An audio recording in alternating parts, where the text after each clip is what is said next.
ነብያችን ሰለላሁ ዐለይሂ ወሰለም አንድ ጊዜ ሰሃቦቻቸው በተሰበሰቡበት አንድን ጥያቄ ጠየቋቸው። መኒል ሙፍሊስ ድሃ ብሎ ማለት ማን ነው ብለው ለሰሃቦቹ ይጠይቋቸዋል።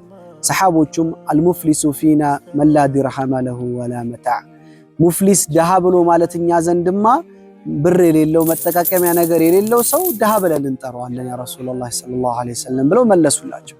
ረሱላህ ሰለላሁ ግን መጀመሪያም ትክክለኛው ድሃ ማን እንደሆነ ሊያስገነዝቡ ነውና ጥያቄውን የጠየቁት አልሙፍሊሱ ሚን ኡመቲ አሉ። ከኔ ህዝቦች ድሃ ብሎ ማለት የውመል ቂያማ የሚመጣ ነው። ቢሰላቲን ወሲያሚን ወዘካቲን፣ ተቀባይነት ያለው ሰላት ሰግዶ አላህ የተቀበለው፣ ዘካ ሰጥቶ አላህ የተቀበለው፣ ጾሙ አላህ የተቀበለው፣ በሌሎች መልካም ስራዎች የሚመጣ ነው አሉ። ከዛ በኋላ ግን ድሃ ያስባለው ነገር ሲነግሩን ምንድነው?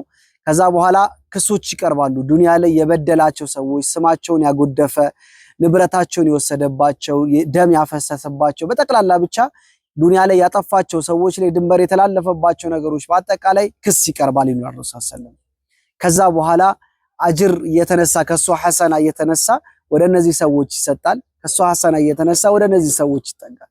ከዛ በኋላ ድሃ ያስባለውን ነገር ረሱል ሰለላሁ ሲነግሩን ያለው ሐሰና መልካም ስራ ያበቃና ያልቅና ክሱ ግን አያልቅም ይሉናል ረሱል ሰለላሁ።